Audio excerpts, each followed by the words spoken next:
I'm Eli Roth. I want to introduce you to 9 uncategorizable films that push the boundaries of horror. 9 films that tell us dark truths about society and ourselves. 9 films filled with fear and fun. 9 nightmares you'll never forget.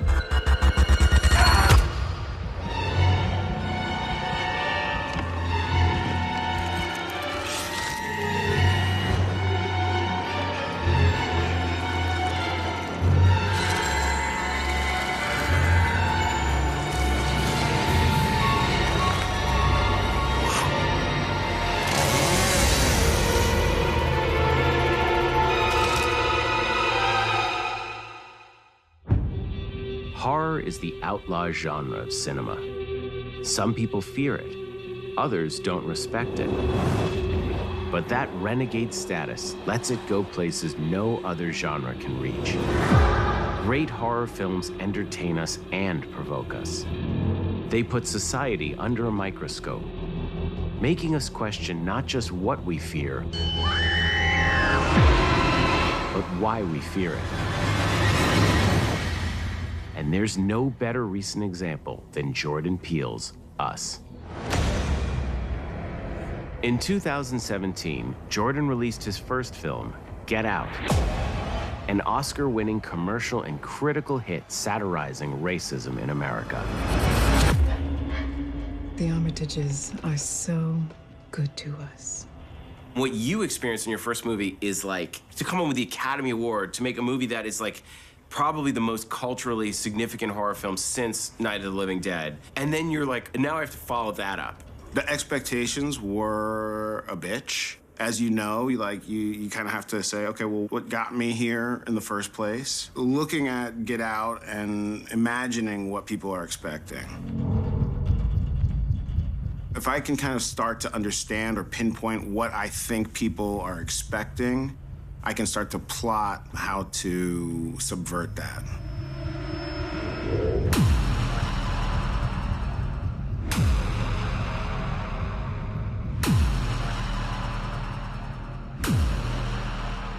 There is a Black family vacationing in Santa Cruz at their summer home, basically the only Black family you can see on this beach, so it speaks to isolation almost immediately. And over the course of a normal evening, the young son, Jason, realizes there's a family standing outside. And once the family breaks into the house, you realize these are doppelgangers. That everyone who's broken into the house is a mirror image of this family.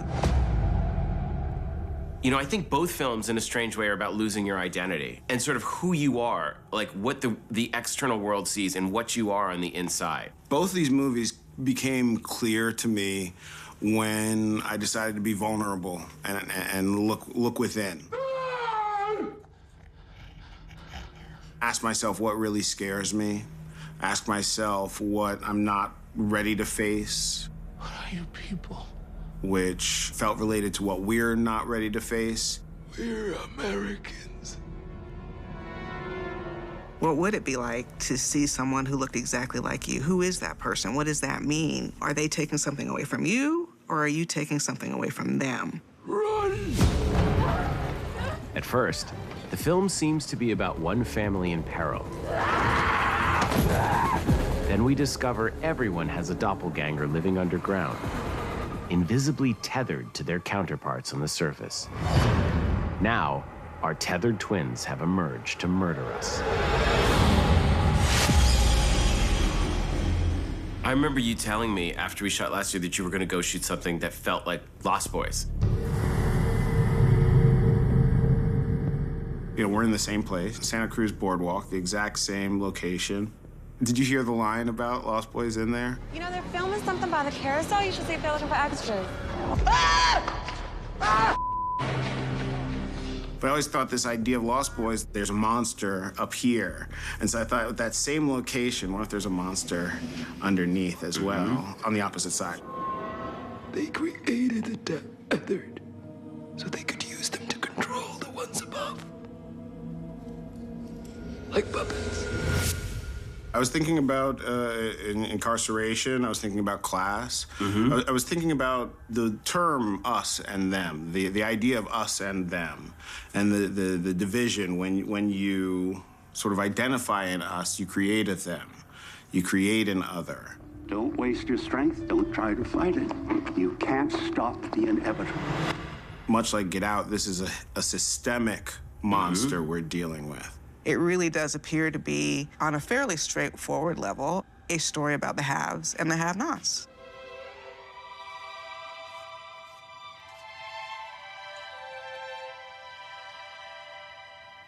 Sort of existing with a privilege, and a privilege that many of us enjoy, is a violent act. And that's the central theme of Us, is this idea that when we look at the mirror, both individually and collectively, we might realize it's not as simple as I'm the good guy. You know, we're all a part of this system. There's a story behind everything we enjoy. There's a factory, there's a line, there's somebody working overtime, you know, to try to make us happy if we can afford it. Our little pleasures are coming at the cost of invisible people that we really don't want to acknowledge or see because it's inconvenient. The family at the center of the film are better equipped to handle the tether than most horror film protagonists. Partly because, as Black people in America, they are always on guard. Let's make some traps or something, like some Home Alone type stuff. That way if she comes... Tell me you did not just reference Home Alone. Well, having a Black protagonist in a horror movie, as a writer, is a trap because you can't have them do the stupid response. They have the upper hand. This is the time to run, not to be sprinkling micro machines on the floor. What are micro machines? What's Home Alone? It's partly a satirical comment, but partly very grounded in real life. This country is a horror show for Black people. You know, we're in a horror movie. I try and access what I'm actually afraid of, or what I'm, you know, and that part of the process of making these movies, I swear, I overcome my fear. Race and class divisions can turn everyday lives into horror movies. But what about people in the most privileged position in society? What nightmares stalk the ruling class? In the year 2000, Christian Bale gave an unforgettable performance as the anti-hero of American Psycho. A dark satire of human behavior at the top of the economic ladder. American Psycho, based on the notorious novel by Bret Easton Ellis, is about a young, wealthy businessman who seems to have a perfect life. I work on Wall Street. So he's very handsome, he has a perfect apartment, he has a high-paying job. So it's about someone whose life is full of perfect surfaces and who is so filled with sort of rage and emptiness that he disembowels young women. I like to dissect girls. Did you know I'm utterly insane? Great tan, Marcus. I mean, really impressive. Where do you tan? Salon.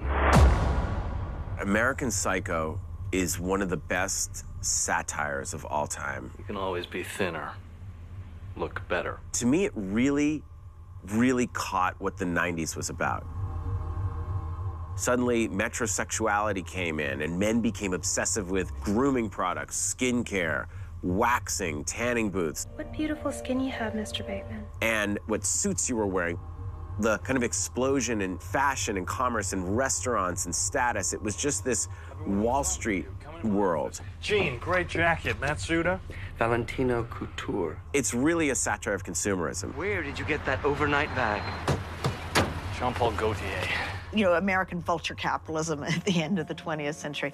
And it's all expressed in this person who looks good but is actually a monster. I guess you could say I just want to have a meaningful relationship with someone special. I wanted Bateman to be the object of fear. When Christian and I were in preparation for American Psycho, we talked about him as being like a Martian, someone from another planet who doesn't know how to be a human being. So when Bateman's going to have sex with somebody who watches a porno movie, If he's going to commit a murder, he's going to watch a famous horror movie. The fact that it was directed by a woman, I think, was such an interesting counterbalance to the book. Even though he's doing all of these crazy things, there isn't this misogynist, anti-woman kind of gross tone about the movie. Jean? Sorbet? When we were filming American Psycho, I realized that the fear a woman has of going on a date or going to a guy's apartment and something bad happening, or him suddenly transforming from one kind of person into another, is a very strong female fear. Can we go now? We're not through yet. Movies are a way of exploring those fears.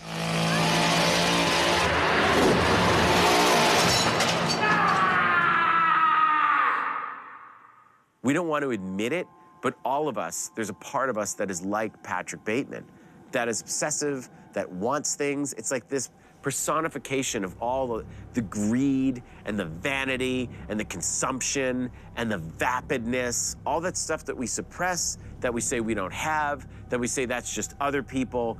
It's all reflected in Patrick Bateman, but we're watching him, and there is a part of him that's in all of us. I just had to kill a lot of people, and I'm not sure I'm gonna get away with it this time. He's not punished at the end, so you're not giving the audience that satisfaction, actually. But I felt like the satirical and also the moral point of Bret Easton Ellis's book was that he wouldn't get found out because society didn't care to find him out. I chopped Alan's head off. The whole message I left on your machine was true. Excuse me. I really must be going now. Society just didn't care. As long as he conformed to the perfect, surfaces and perfect stereotypes of the successful businessman, no one would bother. This confession has meant nothing. Faced with the emptiness of consumer culture, many turn to the spiritual comforts of religion. Of course! But there can be a fine line between a religion and a death cult.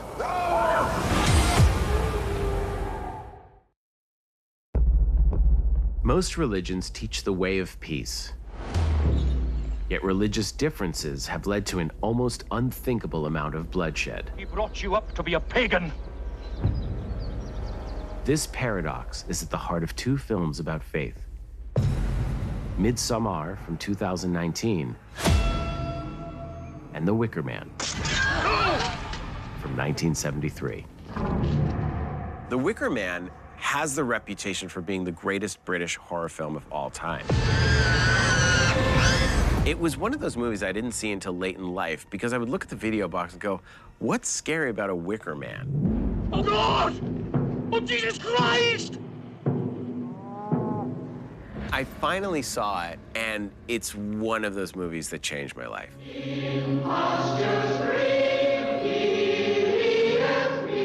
It has to do with Christianity versus paganism. A police inspector is sent to this remote isle of Summer Isle to investigate the disappearance of a young girl. Rowan Morrison. He's this repressed Christian coming to grips with this society that is the total opposite of everything he believes in. Find degeneracy, there is brawling in bars, there is indecency in public places. Open sex and wild dancing and all this uninhibited craziness that he's not used to, and he has a hard time adjusting to that. Can I do anything for you, Sergeant? Oh, I doubt it. Seeing it all raving mad. And the fun of the film is watching him getting taken down a notch or two. They do love their divinity lessons. But they are naked. Naturally, it's much too dangerous to jump through the fire with your clothes on. Christopher Lee did that picture for almost no money because he liked the part so much. I think it was his favorite part of anything he'd ever done. And it's a truly weird, pagan, fascinating movie.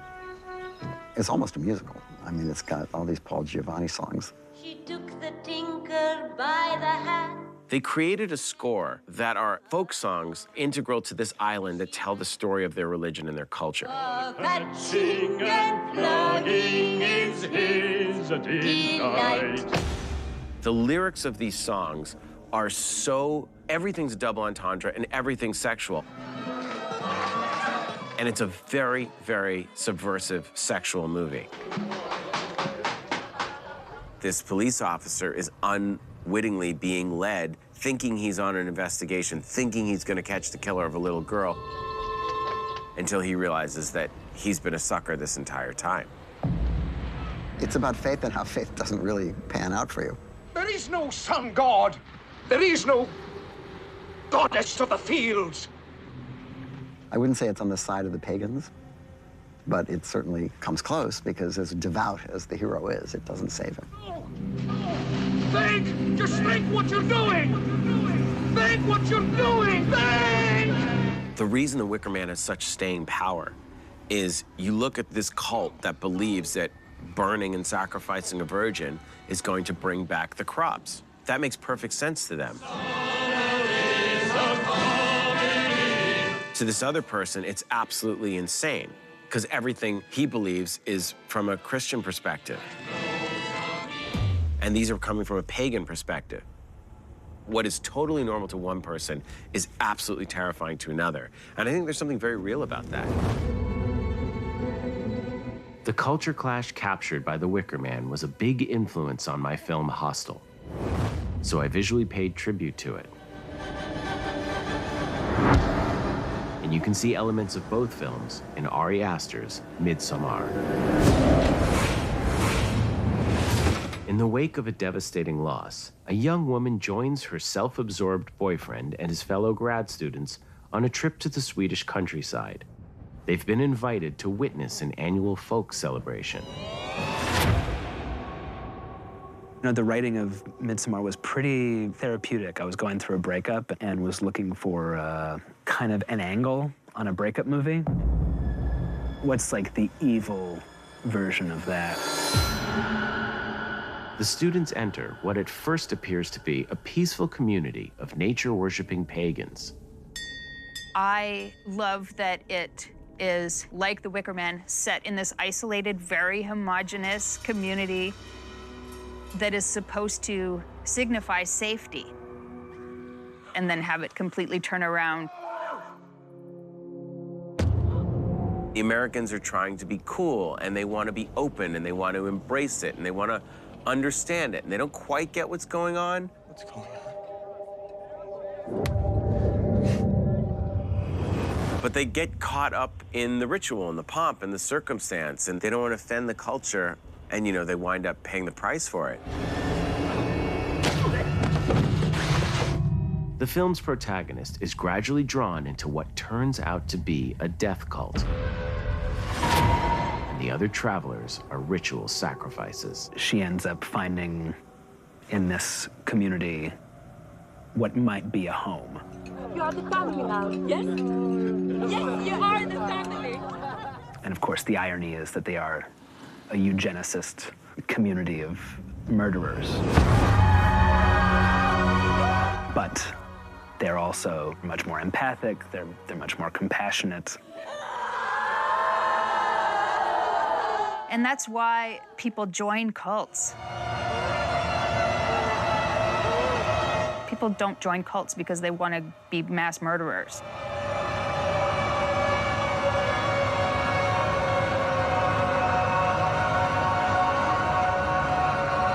They join cults because they need connection.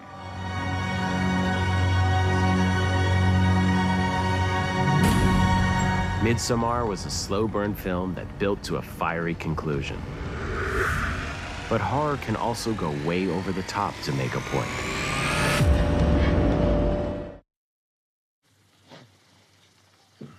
When you think of a morality tale, you might picture something like this. Herren välsigne vårt dagliga bröd.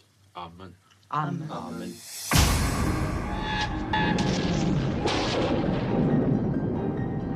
You rot in hell.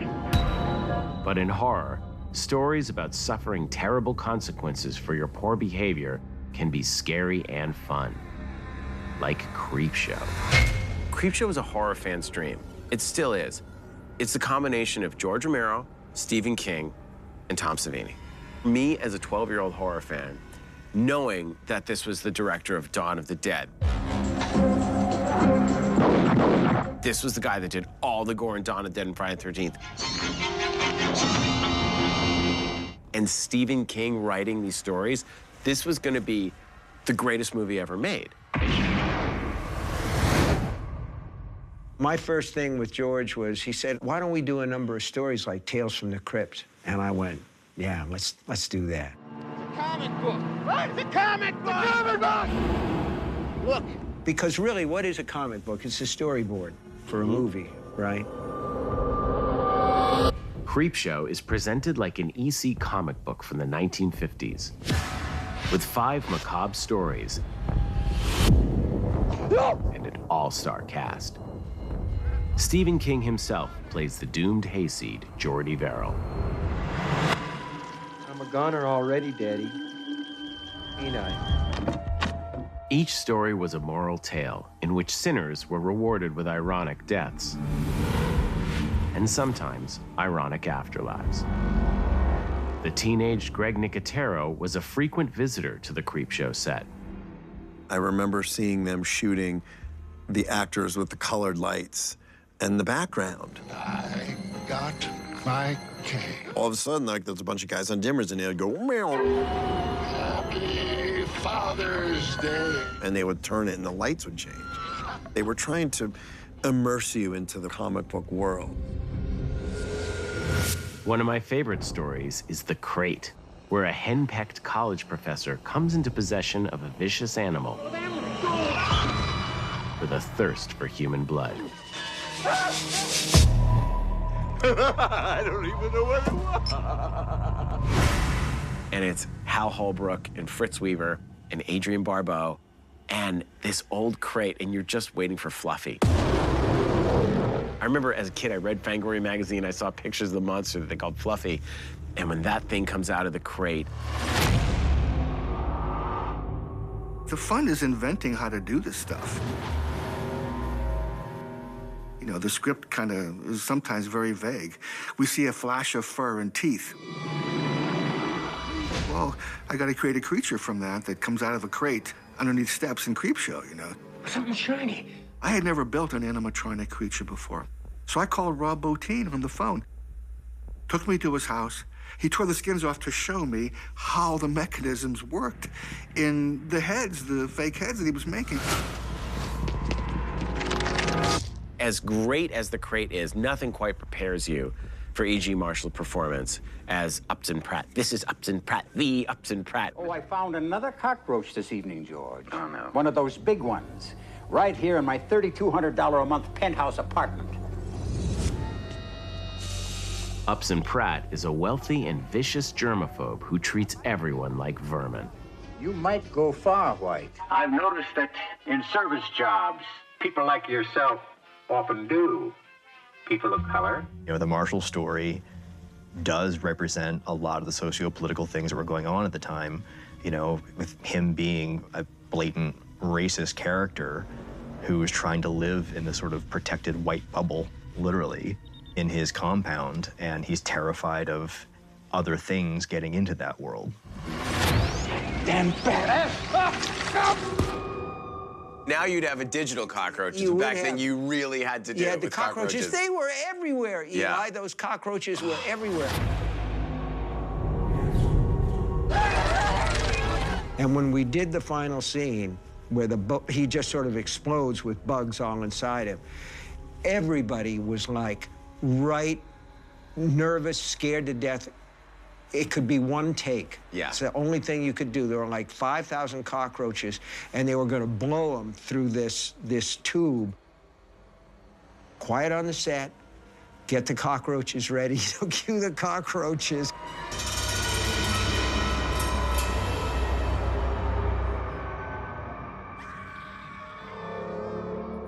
And it was perfect, and everybody in the place just exploded into applause. It's one of the great moments in movies.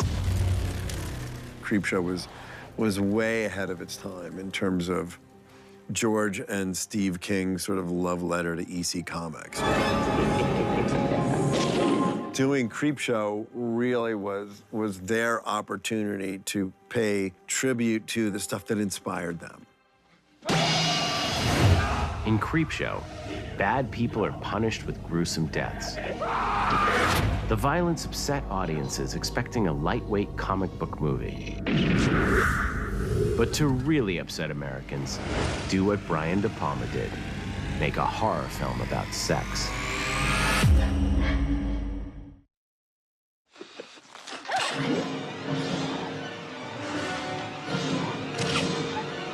Few things provoke audiences more than sexual violence.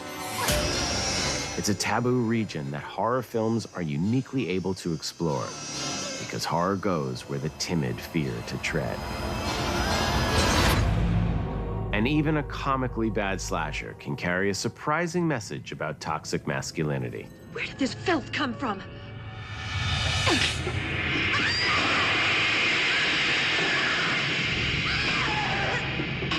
Pieces is one of the greatest WTF horror films of all time. For me, it might be my favorite horror movie of all time after all these years because it just defies every rule of what you're supposed to do. It is so absurd that if you put it on with a room of people, you will guarantee to have the whole audience come out of it and go, that's the best movie I've ever seen.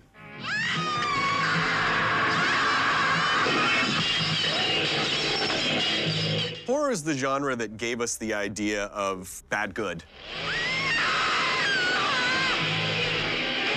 Like, there can be a really great horror movie, and that's fun to watch, but a really bad horror movie can be fun to watch, too. Bastard!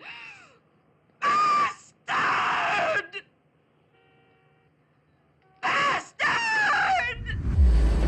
The plot of Pieces follows a campus stud and an undercover policewoman trying to catch a mysterious chainsaw killer.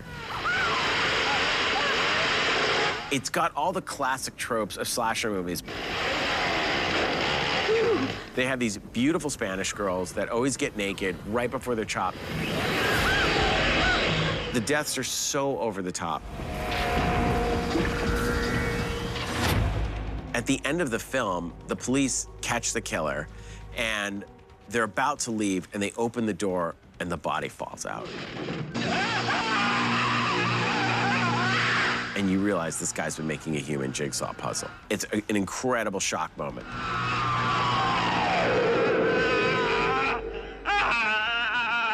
And then at the very end, Ian Serra comes back because he forgot his coat, and the hand of the body comes out and just rips his genitals off.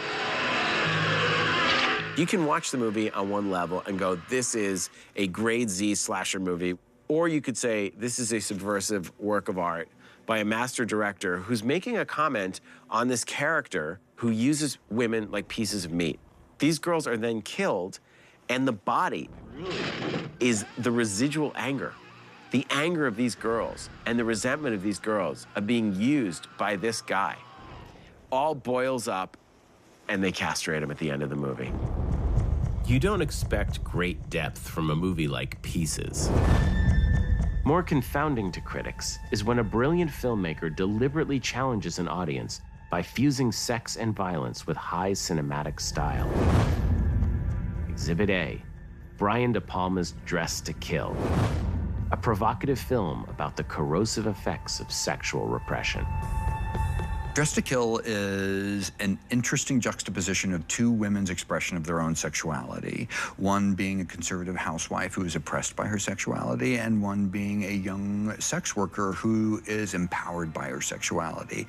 And the man who is a psychiatrist, who is his own worst patient, who's trying to draw the bridge between his own relationship with his sexuality and these two women.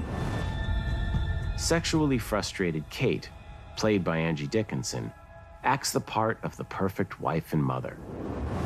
But she yearns for a more stimulating life. Kate confides her feelings to her psychiatrist, arousing his own secret desires. Would you want to sleep with me? Yes.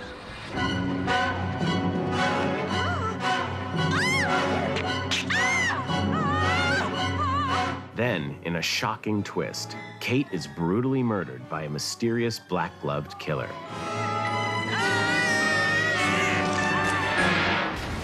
A crime witnessed by the movie's other heroine, Liz Blake, played by Nancy Allen. I think my nightmares on Dress to Kill really started when they did the... It's so strange because it's all so technical. But emotionally, it really does, somehow it gets in. At least with me, it gets back in there. Maybe it's all Psycho's fault for making me so scared. Alfred Hitchcock's Psycho famously kills off its protagonist more than half an hour into the film.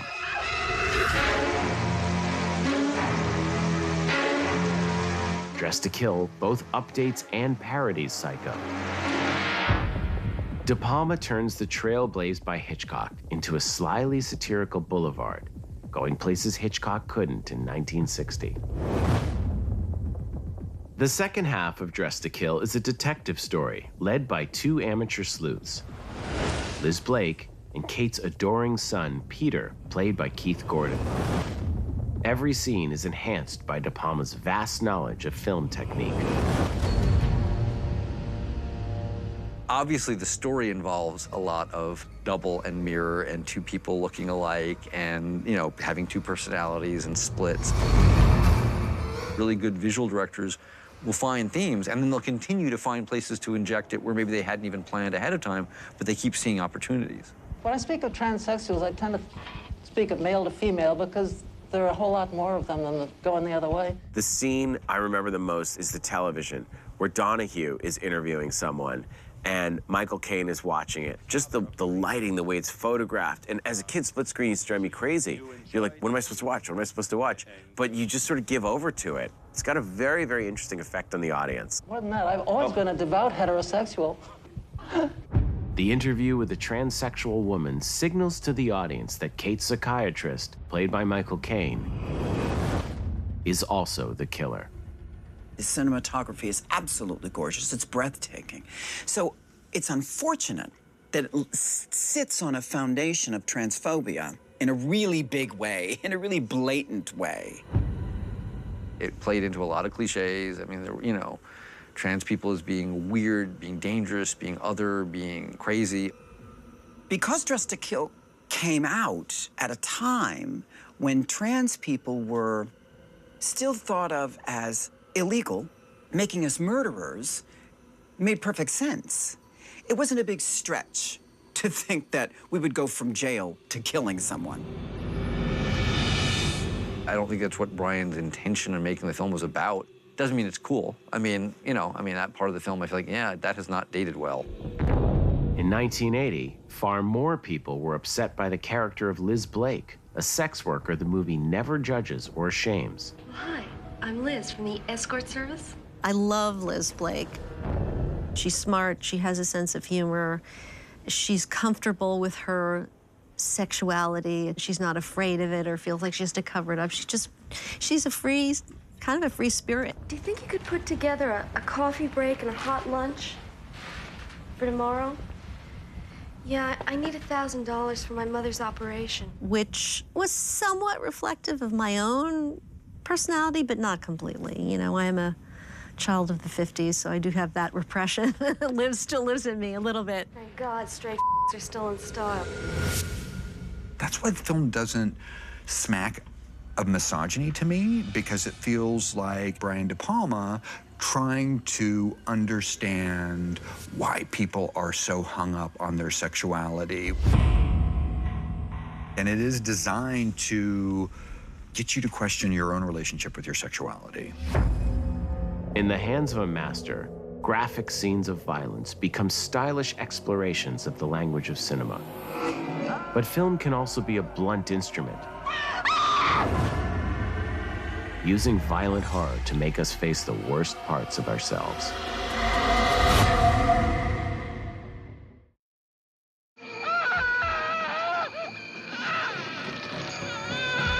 My great love is Italian horror. Italian horror, as opposed to American horror, they're like horror movies with no rules. There were no limits on gore.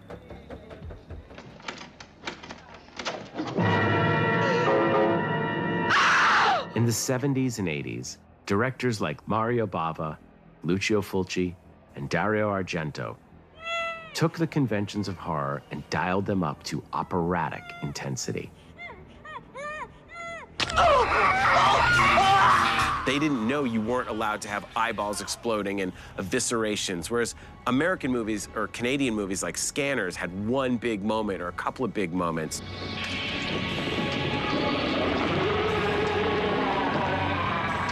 The Italian movies, it's just like one after another after another. Dario Argento's debut film, The Bird with the Crystal Plumage, took the brutal Italian crime genre called giallo and turned it into high art.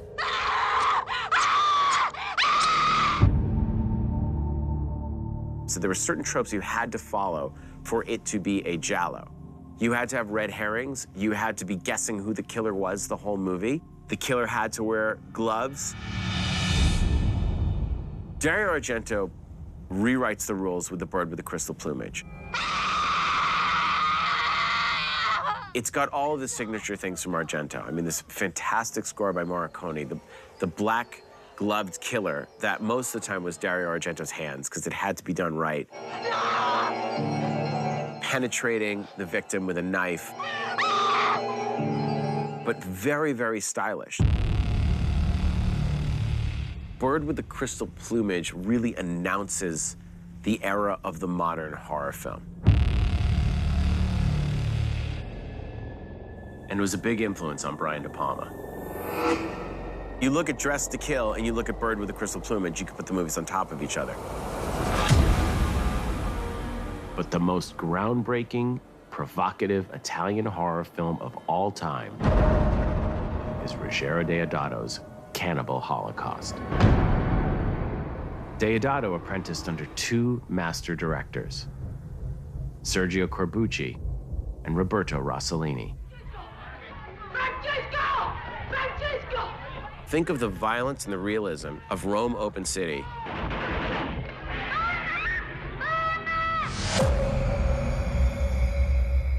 And the violence and politics of Corbucci's films. And you combine them and you get Ruggero Deodato. You're about to witness an ancient ritual never before seen by civilized man. And that's why Cannibal Holocaust is so effective. It's no accident. Today is Saturday the 25th. If I were in New York right now, I'd probably be out shopping. Cannibal Holocaust is the first kind of found footage movie.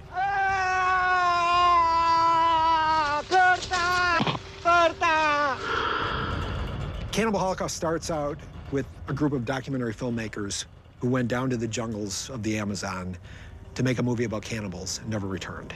Are they still alive? And if so, where are they? They've disappeared, and we don't know what happened to them. So then Professor Monroe goes through and kind of retraces their steps and finds all these clues until he finally finds the skulls of the people, and they're dead, and there are all the film cans there. The second half of the movie is him back in New York City watching the footage. And what he sees is shocking.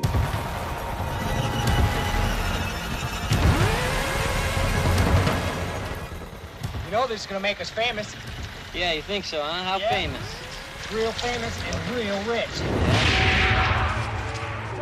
Professor Monroe discovers that it wasn't that these documentary filmmakers were preyed on by cannibals and eaten by cannibals. They were actually the manipulators.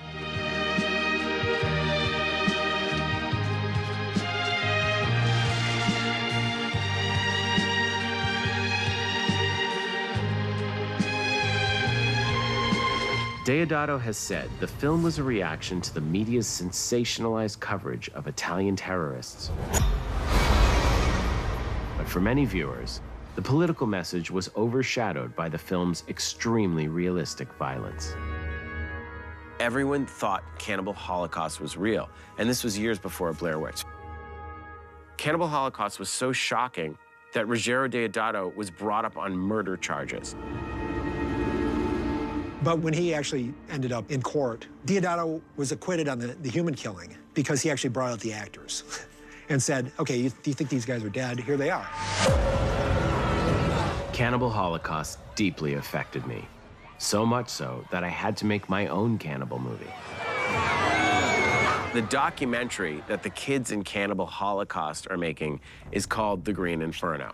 So I named my movie The Green Inferno as a nod to Cannibal Holocaust. As if this was the feature film version of that.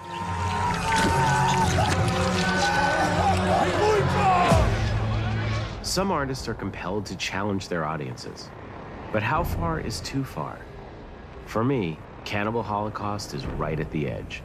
For others, it's way over it. I really think it's a movie that is so offensive and so horrific and really has something to offend everybody. It's supposed to be shocking. You're not supposed to just watch it and then move on to something else. You know, if you can get through Cannibal Holocaust, you see some of the most incredible, incredible filmmaking ever.